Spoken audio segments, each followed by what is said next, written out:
Baik, sebelumnya Assalamualaikum warahmatullahi wabarakatuh. Perkenalkan saya Ferli Malkanamin, NPM 21170501050.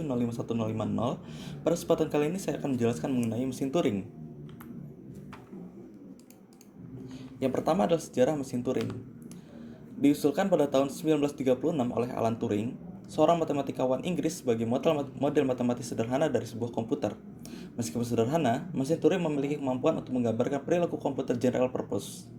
Mesin Turing dapat digunakan untuk menghitung kelas fungsi bilangan bulat yang dikenal sebagai fungsi rekursif sebagian atau partial recursive functions. Sama seperti finite state automata dan pushdown automata yang dapat mengenali bahasa formal, maka mesin Turing juga dapat berperan sebagai mesin pengenal bahasa formal. Bahasa yang dikenal oleh mesin Turing adalah bahasa tanpa pembatasan atau non-restrict language, yang disebut juga himpunan terenumerasi rekursif, recursively enumerable set. Bagian yang kedua adalah model mesin Turing. Sebuah mesin Turing terdiri dari komponen-komponen. Yang pertama, pengendali berhingga atau finite control. Yang kedua, pita masukan dengan sifat. Panjangnya tidak berhingga, dapat dibaca maupun ditulis. Sel yang tidak berisi simbol masukan akan bersimbol kosong atau blank. Pada keadaan awal, N sel pertama dari pita masukan berisi rangkaian simbol yang harus dikenali atau dinyatakan sebagai A1, A2 sampai AN. Sel di sebelah kanan rangkaian simbol berisi B atau blank. Seperti di sini adalah contohnya.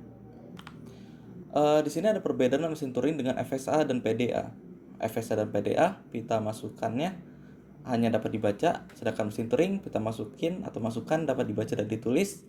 Lalu FSA atau PDA, head hanya dapat digerakkan ke kanan, sedangkan mesin Turing, head dapat digerakkan ke kiri maupun kanan. Yang ketiga, pita masukan hanya berisi string masukan, sedangkan mesin Turing, pita masukan juga berfungsi sebagai tempat penyimpanan yang pada pengaksesannya tidak dibatasi. Lalu yang ketiga adalah cara kerja mesin Turing.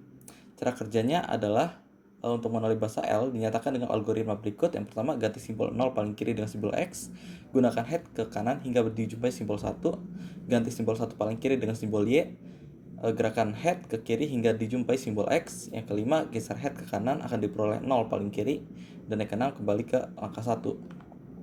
Jika pada bergerak ke kanan untuk mencari 1, maka Turing M menjumpai simbol B, maka berarti banyaknya 0 lebih dari banyaknya 1. Kesimpulannya, string masukan atau tidak dikenali. Jika pada saat bergerak ke kiri M tidak menjumpai lagi 0, maka M memeriksa apakah masih ada 1. Bila habis, maka string diterima atau dikenali. Jika sebuah string diterima atau dikenali, maka mesin Turing M diberhenti. Untuk stringnya tidak dikenali atau ditolak, akan ada kemungkinan M tidak berhenti atau looping. Yang keempat adalah definisi formal mesin Turing. Sebuah mesin Turing M dilambangkan dengan notasi formal sebagai berikut. M sama dengan Q, sigma, G, D, Q0, B, dan F. Dalam hal ini, Q adalah himpunan bilangan berhingga status, A, B, C, atau Q0 sampai Q2, dan seterusnya. G adalah himpunan berhingga simbol-simbol yang muncul di pita. B atau G melambangkan simbol blank. Sigma himpunan simbol-simbol subset dari G termasuk di dalamnya B. D adalah fungsi pergerakan yang memetakan Q aksen, G R, R aksen, Q aksen, G aksen, LR, Q0, I Q status awal, FI Q himpunan status akhir atau final. Catatan, L dan R menyatakan gerakan head ke kiri atau kanan. Yang kelima adalah bagian mesin Turing. Yang pertama, sebuah tab yang dibagi menjadi beberapa sel. Setiap sel mengandung sebuah simbol dari beberapa alfabet. Alfabet tersebut mengandung sebuah simbol kosong spesial, ditulis sebagai O, dan satu atau lebih simbol lainnya. Head berfungsi untuk operasi baca atau read dan tulis write pada tab dan memindahkan tab satu sel ke kiri dan ke kanan. Yang ketiga adalah state register, digunakan untuk menyimpan kondisi dari mesin Turing, diantaranya ada kondisi awal di mana state register diinisialisasikan. Bagian yang keempat adalah finite table, digunakan sebagai dasar instruksi mesin Turing. Tabel ini akan memberikan instruksi kepada mesin Turing, diantaranya menghapus atau menulis sebuah simbol dan memindahkan head.